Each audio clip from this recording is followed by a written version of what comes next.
Got to get to the audience. I just want to, for the record here, Tim, I think it was, talked about the corporate tax rate being 35%. Yes. That's correct. That is the nominal rate. But, Tim, you understand. Yes, I understand the effective rate. That's right. That there's a great deal of difference between the effective rate. As I understand it, according to the GAO, the Government Accountability Office, large profitable corporations pay just 14% of their profits in federal income taxes. There's a big difference between the nominal rate of 35% and what they pay. And what they end up paying, by the way, is somewhere near what they pay in the OECD. Bernie, let me just say this. And, Maria, I'm happy to meet you halfway on the apprenticeship programs. We ought to do that when we get off stage, number one. Number two, I will say that, Bernie, there's a reason why Senator Mike Bennett, Democrat, Amy Klobuchar, Heidi Heitkamp, Ron Wyden, Claire McCaskill, Mark Warner, all Democrats have supported lowering the corporate tax rate, because we all understand on the left and the right that corporate tax rate punishes success, punishes workers. We want to reward success.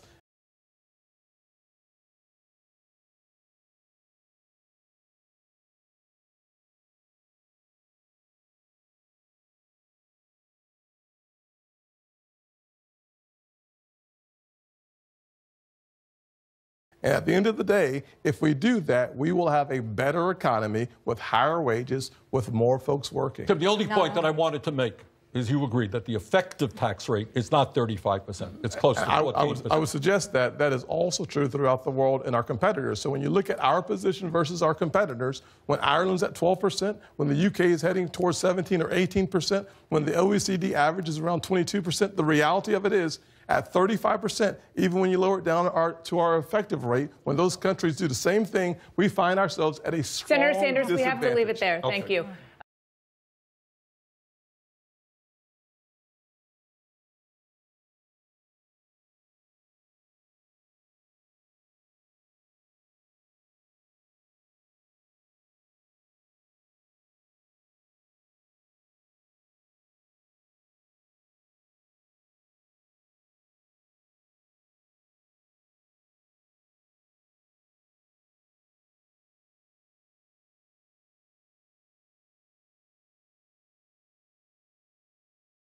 We have an audience member waiting patiently to talk about the deficit.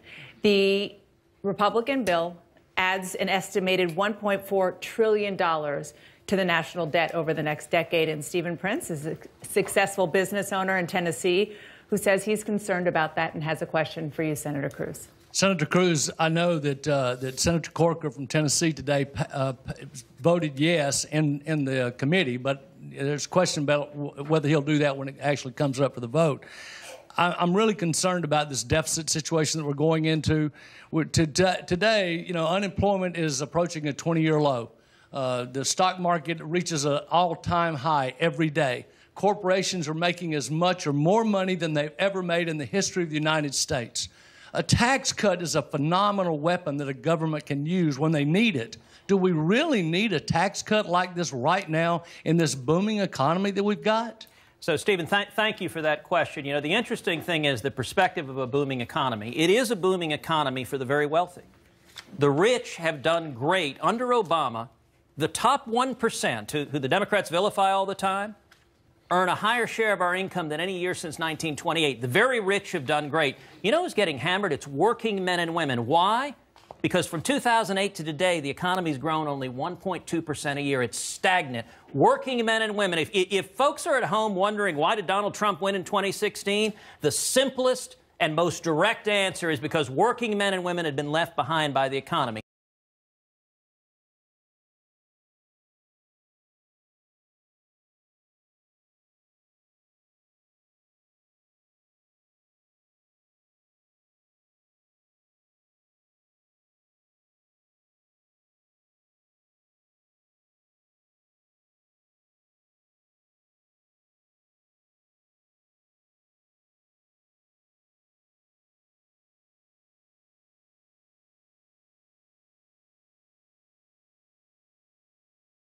Now, I agree with you about the debt. It was a big part of why I ran for the Senate.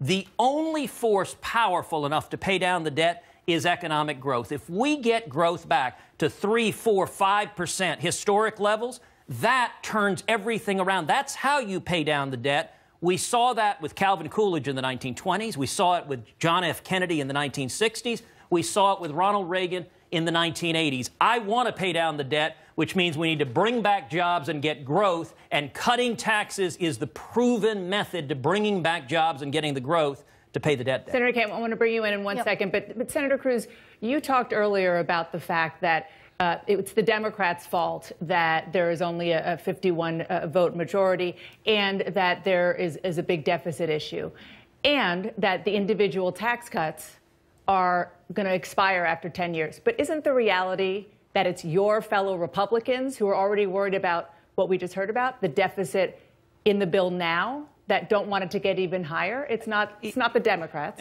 Look, Dana, it's important to underscore. You keep using the number 1.4, 1.5 trillion. Right. That's what's called a static score. Now, what does that mean? People at home don't talk in terms of static. Static means it's pretending that the tax cuts don't have any impact at all on the economy and they do nothing. Tax cuts have a powerful impact. Let me ask you guys at home, how many of y'all have gone to the shopping mall to shop the weekend before school starts because there's a sales tax holiday? Taxes have a powerful effect on incentives. And if you look at history, so John F. Kennedy campaigned on tax cuts.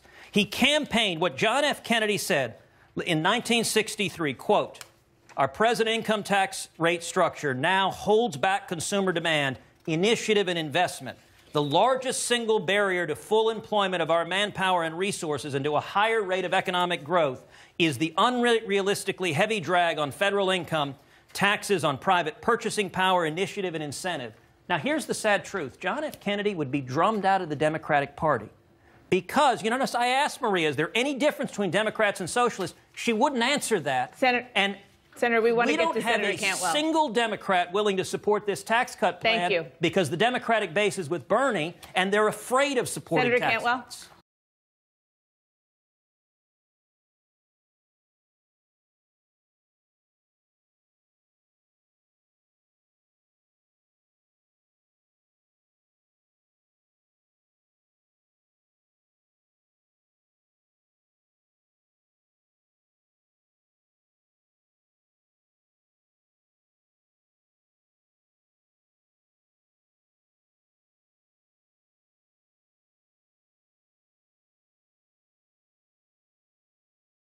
Well, I think Ted has the right goal, grow the economy, but he has the wrong means.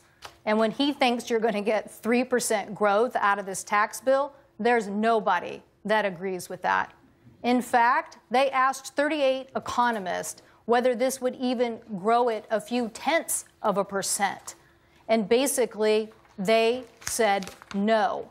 Actually, 37 out of the 38. And when they asked the guy, hey, wait, why did you say it would grow the economy? He said, oh, I read the question wrong. No, I don't think it's going to grow it either.